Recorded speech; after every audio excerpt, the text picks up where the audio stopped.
warahmatullahi wabarakatuh.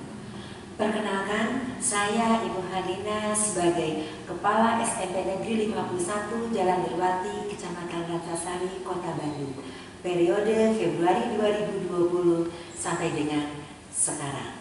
Baiklah, saya akan memaparkan best practice SMP Negeri 51 dalam penilaian prestasi kerja Kepala Sekolah 2020. Baiklah, ini adalah warga, pendidik dan tenaga kependidikan di SMP Negeri 51 Bandung. Visi SMP Negeri 51 Bandung adalah terciptanya sekolah yang unggul, berlandaskan iman dan takwa, menjunjung tinggi budaya bangsa serta berwawasan lingkungan. Adapun misinya adalah 1. Meningkatkan keunggulan prestasi akademik dan non-akademik serta proses pembelajaran yang inovatif dan kreatif. Kedua, meningkatkan kemampuan teknologi informasi peserta didik serta pendidik dan tenaga kependidikan. Ketiga, meningkatkan ketakwaan kepada Tuhan Yang Maha Esa melalui pembiasaan keagamaan. Keempat, mengembangkan keunggulan kegiatan-kegiatan seni dan budaya Sunda. Serta kelima, mengembangkan pengetahuan dan perilaku untuk mewujudkan sekolah aman, nyaman, dan hijau. Misi ini selalu mendukung visi yang akan kita capai 4 tahun ke depan. Adapun tujuannya adalah membentuk karakter kepribadian yang berakhlak mulia, cerdas, serta percaya diri untuk mencapai cita-cita. Baiklah, paparan pertama adalah mengenai sarana COVID-19. Di Bandung, khususnya atau umumnya di Indonesia, Satuan Pendidikan wajib menyelenggarakan sarana untuk menghadapi COVID-19. Adapun di SMP 51 juga melaksanakan itu sesuai dengan aturan-aturan Perda dan aturan pusat. Ini adalah termogan di gerbang masuk. Jadi setiap orang yang akan masuk kepada satuan pendidikan di SMP Negeri 51 Bandung wajib untuk dites suhunya. Dan selalu mencuci tangan seperti ini. Posisinya di setiap tempat ada untuk mencuci tangan. Juga ada tempat-tempat peringatan untuk selalu melaksanakan 3M. Dan disediakan hand sanitizer. Nah, di SMP Negeri 51 Bandung juga setiap satu bulan satu kali ada penyemprotan. Kecuali kalau ada kegiatan, berapapun kegiatan itu dilaksanakan dan selesainya harus disemprot untuk menghindari penyebaran COVID-19. Baiklah, pada sesi kedua yaitu awal pembelajaran jarak jauh pandemi Maret 2020. 2 minggu pertama di bulan Maret, SMP Negeri 51 mengadakan survei kepada setiap peserta didik, di mana hasilnya adalah seperti ini. Jumlah respondennya sebanyak 840 dan menghasilkan grafik lingkaran seperti ini. Sebagian besar responden menyatakan bahwa PJJ kesannya biasa saja. Kemudian sekitar 32,1% itu kesannya menyenangkan dan sisanya menyulitkan. Itu hasil daripada 2 minggu pertama PJJ. Lalu kontennya atau materi pembelajaran jarak jauh yang disajikan ini juga disurvei. Sekitar 51,7% juga menyatakan biasa saja. Sedangkan 43% kontennya menarik. Dan sisanya 4,9% materi yang disampaikan membosankan. Dari hasil survei ini, kita berembuk dengan para wakil, juga dengan Dewan Guru, bahwa kita merekomendasikan dari hasil survei ini, yaitu 1.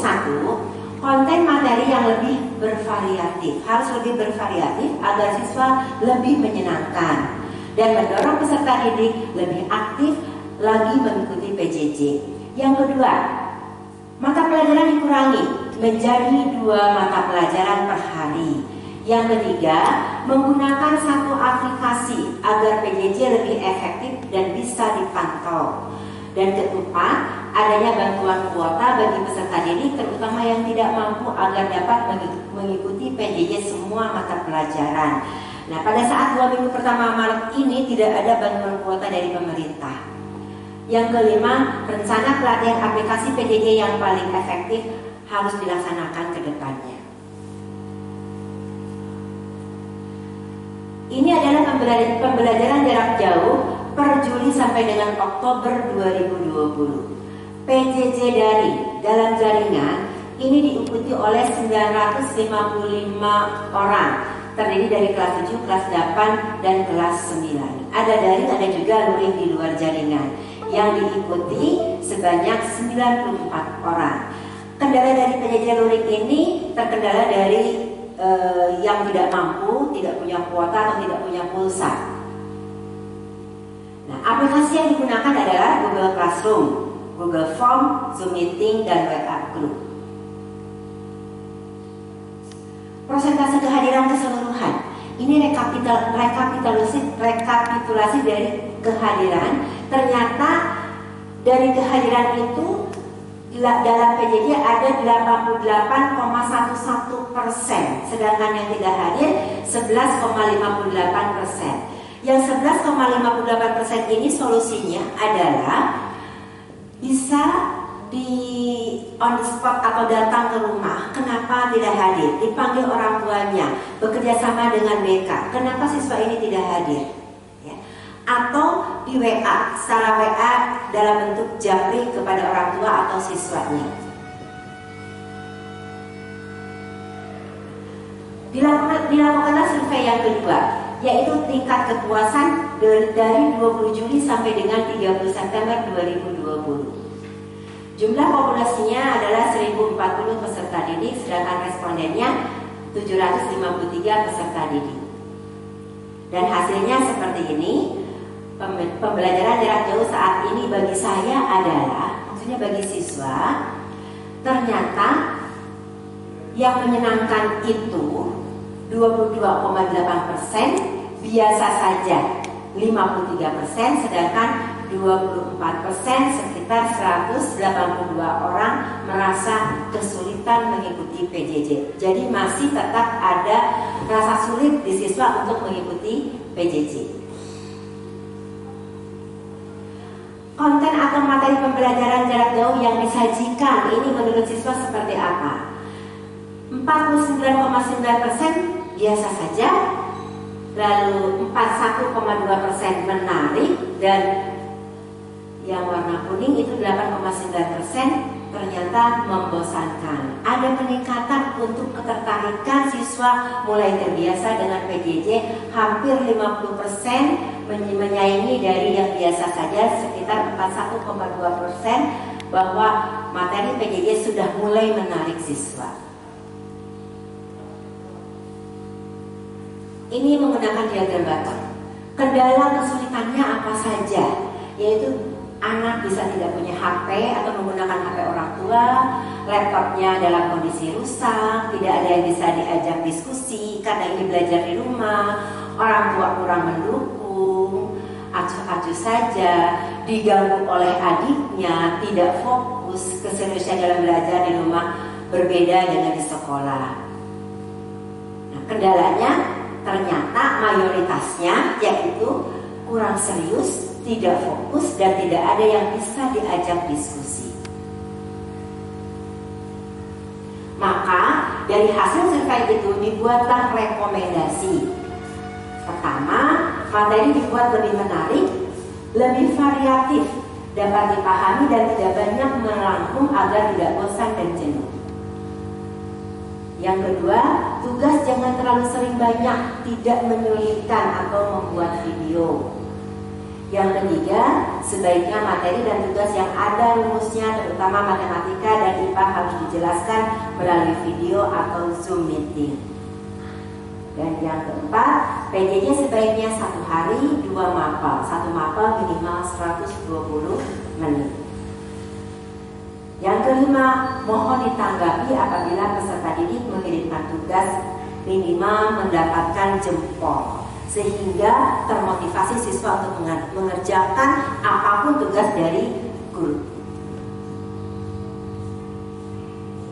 Nah, ini adalah dokumentasi PJJ yang telah dilaksanakan di SMP Negeri 51 Bandung. Ini siswa pelajaran PPKN PJJ kelas IPS 85. Tidak hanya siswa, tapi guru juga di rumah mengerjakan itu, dan kami juga di sekolah berharap orang tua juga mendampingi di rumah untuk belajar. Seperti gambar yang terakhir ini, itu diskusi bahasa Inggris dengan orang tuanya atau dengan neneknya, siapapun yang bisa diajak berdiskusi.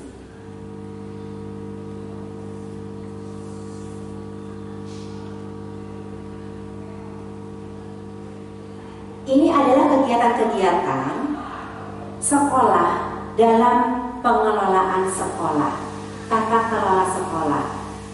Ada kunjungan dari Ketua DPRD, Pak Teddy, ada rapat, ada rapat komite, kemudian ini juga sama, rapat komite, ada kegiatan hari guru, ada FKJE, visi misi, ada sarana. Nah, semua gambar-gambar ini terangkum dalam tata kelola sekolah.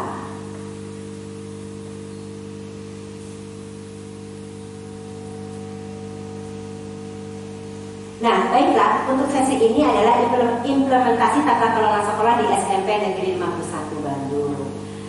Di sini ada manajerial. Sebagai kepala sekolah harus melakukan manajerial, yaitu melakukan program sekolah, membuat program sekolah, melaksanakan 8 SNP, adanya pengawasan dan evaluasi bagaimana kepemimpinan sekolah di SNP ini, lalu melaksanakan SIM, Sistem Informasi Manajemen. Nah, bagaimana dengan kewirausahaan? Melaksanakan dan mengevaluasi pengembangan kewirausahaan. Lalu supervisi akademik, supervisi pendidik dan tenaga kependidikan. Melaksanakan, mengevaluasi dan melakukan tindak lanjut supervisi guru maupun tenaga kependidikan. Tugas tambahannya tentu jadi kepala sekolah. Nah, melaksanakan pengembangan diri, baik pengembangan diri untuk guru, tenaga kependidikan maupun untuk kepala sekolah.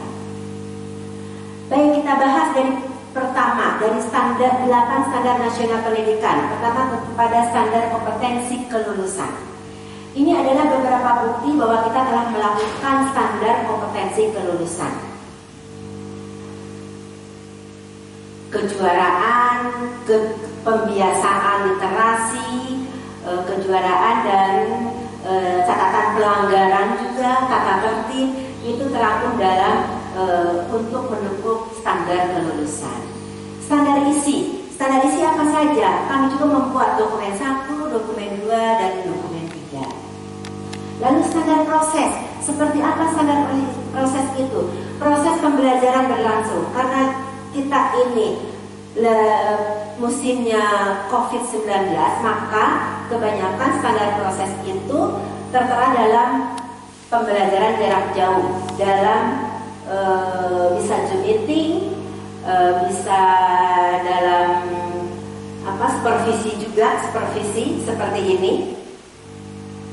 Nah, ada standar penilaian, sama, penilaian juga sama, menggunakan di rumah, siswa menggunakan di rumah ini, menggunakan HP-nya masing-masing, atau tenaga kependidik melakukan pengisian di Sapoja. Ini yang paling bawah ini melakukan uji AKM untuk guru-guru, dan itu Hari Guru Nasional seperti itu ya. Untuk penilaian juga ada penghargaan, bentuk penghargaan. Nah, ini standar pendidik dan tenaga kependidikan. Tadi Ibu katakan bahwa di sini ada supervisi guru dan supervisi administrasi, tenaga administrasi. Ini guru itu biasanya dilaksanakan dalam online seperti ini karena sistemnya COVID-19. Kalau supervisi tenaga administrasi bisa langsung secara non virtual, dipanggil tapi tetap melaksanakan 3M. Standar sarana prasarana. Di SMP 51 ini adalah yang pertama adalah gerbangnya, kebetulan 51 mendapat bus sekolah sehingga ini memudahkan kita kalau bergerak menengok teman yang sakit bisa bareng-bareng untuk menengok apapun itu sehingga ikatan kekeluargaan kita tambah solid. Lalu adanya lab komputer 2, lab komputer 1, alhamdulillah. Adanya ruang kelas, ada 33 rombel, ruang kelas di 51, perpustakaan, lalu ruang guru, WC, alat cuci tangan, internet, dan wastafel. Ini juga ada alat peraga IPS, ada CCTV, proyektor tiap rombel, mesin absensi, kemudian nadir digital. Standar pengelolaan. Di standar pengelolaan kami memaksimalkan untuk di medsos, ya, di medsos. Di medsos itu adanya di Twitter 51, Instagram 51, Facebook 51, laman SMP 51. Jadi bagi bapak atau ibu yang ingin bertemu dengan sekolah SMP 51 bisa mengunjungi Twitter, Instagram, Facebook atau laman. Pengelolaan ini juga selain dalam kondisi ini juga melakukan MOU dengan berbagai instansi sehingga kami bisa bergerak atau bekerja sama yang saling menguntungkan. Standar pembiayaan.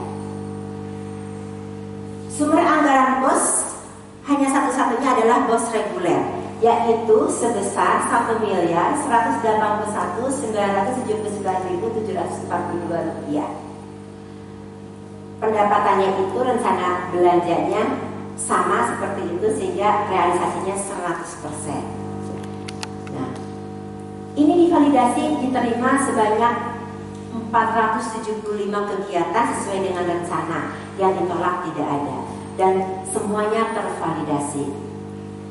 Nah, rencana belanja berdasarkan program pengembangan kompetensi lulusan sebanyak 12 juta sekian atau dalam persentase 1,02%, standar isi 19 juta sekian atau dalam persentase 1,64%, pengembangan standar proses 160.900.577 sebanyak 13,61% dan pengembangan pendidik dan tenaga pendidikan sebanyak 49.550.500 rupiah.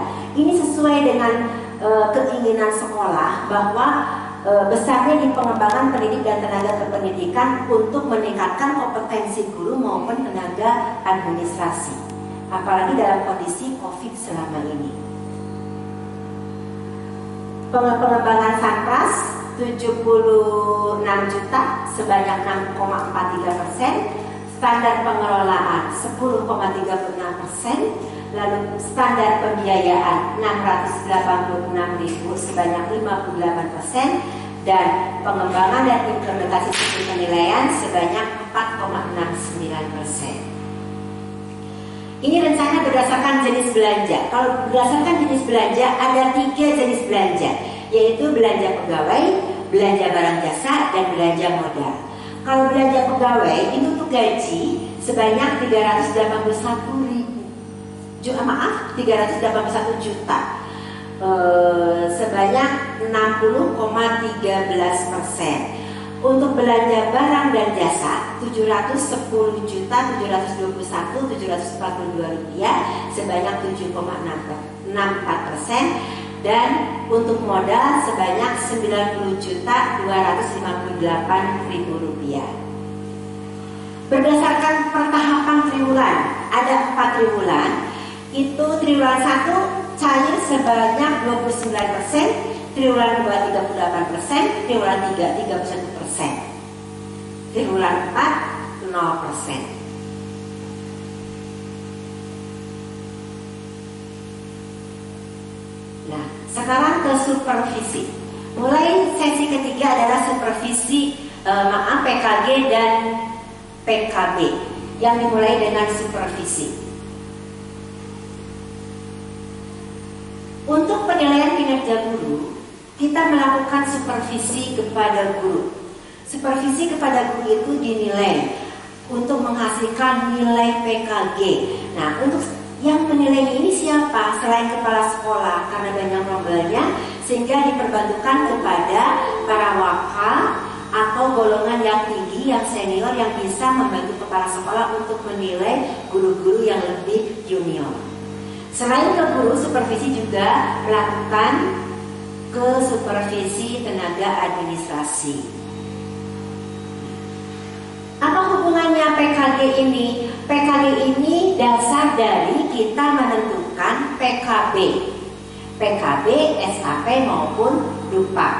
Nah, nilai PKG seseorang itu misalnya kecil atau besar, itu tergantung orangnya. Ini mampu tidak? Kalau tidak, dirangkum, direkapitulasi, kita harus melakukan apa? Kalau memang kurang, kita harus melakukan apa? Membuat suatu workshop yang meningkatkan kompetensi guru. Pertama, penilaian kinerja guru kepada PKB. Contohnya, untuk PKG dulu, penilaian PKG. Misalnya di sini ada kelompok matematika. Kelompok matematika yang telah tadi Ibu katakan bahwa yang berhak menilai itu adalah pangkat yang golongan yang tertinggi atau yang senior. Di sini kebetulan ini adalah Ibu Oneng adalah golongan yang tertinggi, yaitu golongan 4B. Bu Oneng ini nomor 1 bisa menilai yang di bawahnya. Yang di bawahnya ada 5 orang. Nah, itu dinilai, misalnya nilai PKG itu yang paling tinggi itu 56. Di sini nilai PKG-nya terdapat untuk Bu Rina misalkan yang kedua itu 50. Nah, 50 kriterianya adalah baik. Nah, angka kreditnya 100%, nilai konversinya 29,75. Nah, dari mana 29,75 itu? Nah, nanti kita bahas. Nah, sekarang dalam rangka pembinaan untuk menjadi guru yang profesional, maka diperlukan pengembangan keprofesionalan berkelanjutan atau PKB. PKB ini ada 3. Untuk mengembangkan diri itu ada 3. 1, pengembangan diri. Yang kedua, publikasi ilmiah. Dan yang ketiga, karya inovatif. Nah, pengembangan diri bisa dilakukan di sekolah maupun di luar. Biasanya pengembangan diri ini dilakukan di sekolah, menilai dari hasil PKG yang dilaksanakan. Nah, untuk publikasi ilmiah atau karya inovatif itu kemauan dari si guru, apakah ingin maju, ingin naik, dan sebagainya. Sekarang sumber belajar. Kegiatan PKG di sekolah yang telah dilaksanakan di SMP 51. Pembimbingan guru senior, pelatihan jarak jauh, publikasi ilmiah atau kelas PTK, dan karya inovatif. Ini sudah dilaksanakan dan terrealisasi. Kegiatan kelompok misalnya KKG, MGMP, MGBK atau MHKS, MKPS. Nah, di kita itu MGMP. Lalu penyelenggaraan pelatihan lain di luar sekolah, misalnya di P4TK, di LPMP, di LPTK. Nah, PKB di SMP Negeri 51. Selama masa pandemi, SMP 51 melaksanakan PKB untuk meningkatkan kompetensi guru, yaitu berupa pelatihan yang pertama di bulan Maret 2020. Tempat di 51, pelatihan Sakoja dan Merdeka Belajar. Sakoja ini diikuti oleh semua PTK dan Merdeka Belajar oleh pendidik. Selain itu, untuk memotivasi dan membuat semangat para guru, sekolah juga memberikan dari hasil workshop pelatihan, memberikan bentuk sertifikat yang minimal 32 jam ditandatangani oleh kepala sekolah dan dinas, dan ini menghasilkan nilai untuk angka kredit. Yang kedua, pelatihan yang kedua diikuti oleh semua guru, yaitu pelatihan aplikasi dan konten pembelajaran jarak jauh. Ini dilakukan di bulan Juli pada saat kita menghadapi ajaran baru. Karena melihat dari survei 2 kali survei bahwa kita harus lebih bisa memberikan pembelajaran yang menyenangkan bagi siswa. Ini juga sama sebagai bentuk penghargaan dari sekolah diberikan sertifikat sehingga guru-guru bisa meningkatkan kompetensinya.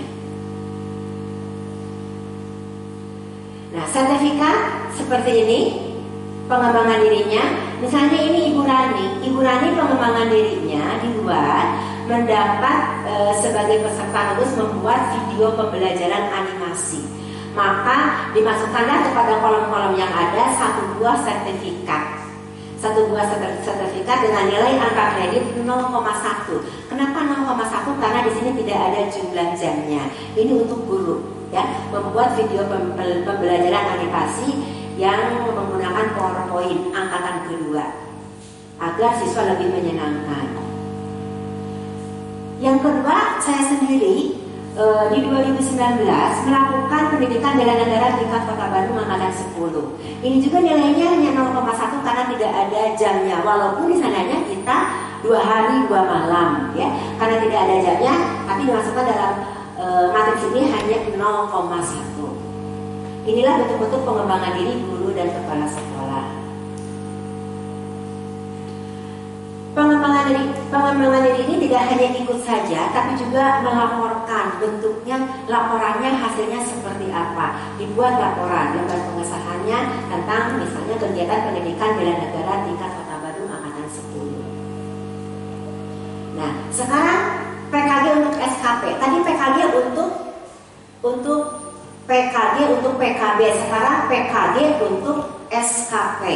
Seperti apa? Nah, lihat di sini PKG untuk SKP. Di sana di angka kredit ada 29,75. Itu nilai angka kredit yang baik. Nah, yang tadi aku katakan dari mana itu 29,75? Misalnya dari golongan 4A, dari golongan 4B ke 4C itu memerlukan angka kredit 150 angka kredit. Di mana syaratnya itu pengembangan diri harus 4 angka kredit, lalu karya ilmiah harus 12, dan penunjang lainnya 10% dari jumlah angka kredit. Contohnya kalau dari 4B ke 4C itu kan 150, ya.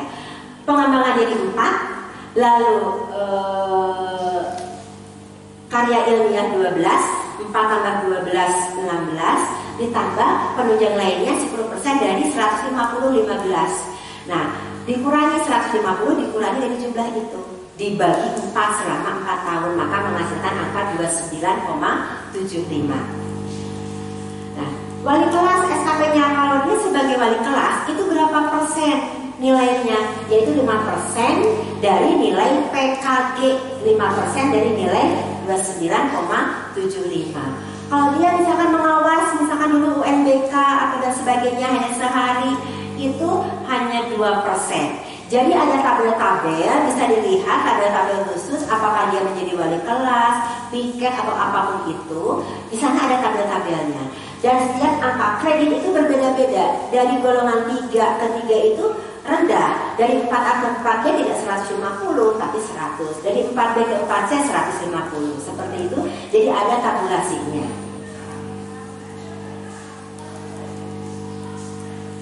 Nah, pengembangan keprofesian berkelanjutan. Misalnya di sini kegiatan kolektif guru NGMP itu nilainya 1 dalam tabel. Lalu unsur penunjangnya, apakah kita menjadi anggota PGRI?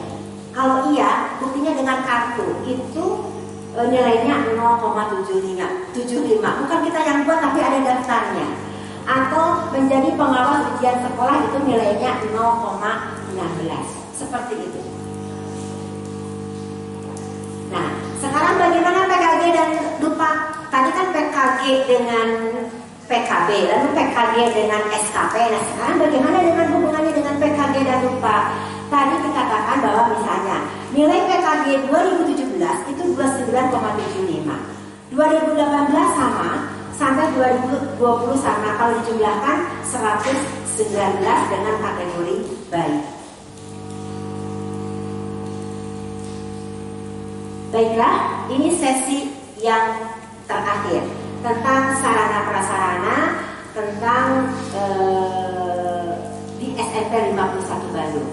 Selama pandemi berlangsung dari Maret sampai dengan Desember ini, sarana prasarana melaksanakan kegiatan pemeliharaan secara rutin karena pemeliharaan akan membuat infrastruktur dan peralatan akan tetap terjaga dari kerusakan akibat lama tidak digunakan atau menghindari dari pandemi COVID-19. Misalnya di sini di ruang guru kami melakukan pengecatan. Ini after before-nya seperti ini di ruang guru. Di sini di Maret juga plafonnya itu sebelumnya seperti itu ambruk, kami buat seperti ini.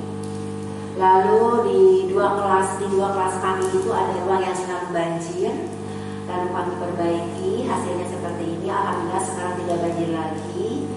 Ada pengecatan ruang kepala sekolah, tadinya burung-burung sekarang mencret. Dan ini adalah perbaikan toilet dan WC yang pintu WC-nya jelek, sekarang jadi alhamdulillah ruang arsip. Dan ini tanaman toga yang tadinya ini adalah lahan yang seperti tidak terurus. Kami tanami tanaman-tanaman toga yang berfungsi untuk pembelajaran juga. Dan selesai. Terima kasih atas perhatiannya. Semoga Bapak atau Ibu bisa menyimak dan memahami bagaimana dan apa itu SMP Negeri 51 Bandung. Assalamualaikum warahmatullahi wabarakatuh.